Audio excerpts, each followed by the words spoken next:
Ժողովուրդ օրաթերթի տեղեկություններով քաղաքացիական պայմանագրի վարչությունում որոշվել է մարզեր գործուղել տարբեր ՔՊԱ-կանների, ովքեր հանրության շրջանում հեղինակություն ունեն։ ՔՊԱ-կանները պետք է հանդիպումներ ունենան մարզերի բնակիչների հետ, այնուհետև Նիկոլ Փաշինյանին ներկայացնեն, թե ինչ տրամադրություններ կան իրենց կուսակցության վերաբերյալ, արդյոք 2026 թվականին շանս ունեն ընտրվելու։ Այդ առաքելությունն անձամբ վստահված է էկոնոմիկայի նախարար Գևորգ Պապոյանին, քաղաքացիական պայմանագրի խմբակցության падգամավորներ Արուսյակ Մանավազյանին, Վահագն Ալեքսանյանին ու տվյալ մարզի մի падգամավորի, որը պետք է շրջի նրանց հետ, եթե իհարկե հեղինակություն ունի։ Թերթի տեղեկություններով Փաշինյանը իր ամենավստահելի մարդկանցից մեկից, падգամավոր Արուսյակ Մանավազյանից պահանջել է ռեալ պատկեր ներկայացնել եւ առաջիկա շաբաթներին ՔՊԱ-կանները մարզային այցերի են գնալու։ Փաշինյանը ևս շրջելու է մարզերում, բայց կառավարության ներկայացուցիչների հետ առաջիկայում նախատեսված է այց Շիրակի մարզ։ Գրում է թերթը։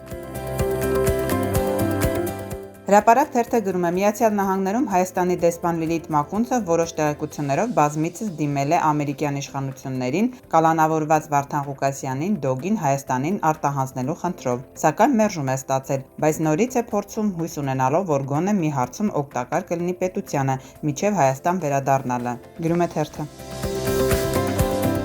Ժողովուրդ օրաթերթը գրում է. Նիկոլ Փաշինյանը Սահմանադրական դատարանի դատավորի պաշտոնում ներկայացրել է Հանրապետություն կուսակցության խորհրդի անդամ Արտակ Զեյնալյանին։ Թերթի տեղեկություններով Սահմանադրական դատարանում Զեյնալյանի թեկնածությունն ընդունվել է սառը ընդունելությամբ։ Դատարանի մի շարք անդամներ նախընտրում էին տեսնել Ազգային ժողովի պետիրավական հանձնաժողովի նախագահ Վլադիմիր Վարդանյանին։ Սակայն Փաշինյանը որոշել է Վարդանյանին պահել խորհրդարանում, իսկ Սահմանադրական դատարան ուղարկել Զեյնալյանին։ Գրում է թերթը։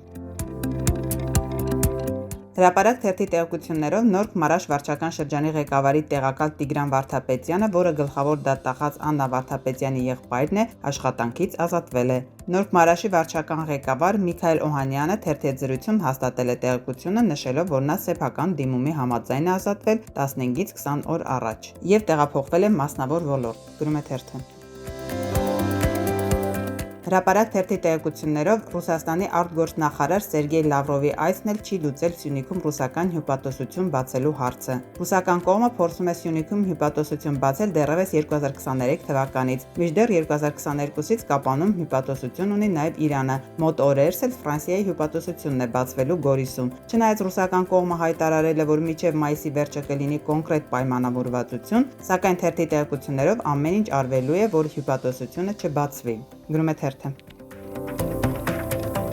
Հրապարակ թերթը գրում է. Արթունեք նախաձեռնության իմպիչմենտի գործընթացի ամենահավանական թեկնածուն ազգային անվտանգության ծառայության նախկին տնօրեն հայրենի կուսակցության ղեկավար Արթուր Վանեցյանն է, որի անունը վերջին օրերին քննարկվում է։ Երրորդ նախագահի թիմի համար Վանեցյանը կարծես ընդունելի թեկնածու է, մինչդեռ երկրորդ նախագահը շարունակում է թերհավատորեն մոտենալ բուն գործընթացին եւ Իշխան Սաղաթելյանի միջոցով Վանեցյանին որոշ մեսեջներ է փոխանցել, որ պետք չէ մտնել անհեռանկարային մի գործընթացի մեջ, որի ելքն ի սկզբանե կանխորոշված է։ Միևնույն ժամանակ ասել է, որ եթե Վանեցյանը կարողանա 8 падգամավորի ստորագրություն հավաքել իր թեկնածության շուրջ, իր խմբակցության 28 падգամավորի աջակցությունը կստանա։ Բացի այդ վստահեցրել է, որ Վանեցյանը բավականին բարձր վարկանիշ ունի եւ ճիշտ կլինի պատրաստվի հաջորդ ընտրություններին, հատկապես որ եթե մտնի իմպիչմենտի գործընթացի մեջ, ինքը չի կարող երաշխավորել, որ իր թիմը չի քննադատի Վանեցյանին։ Գրում է թերթը։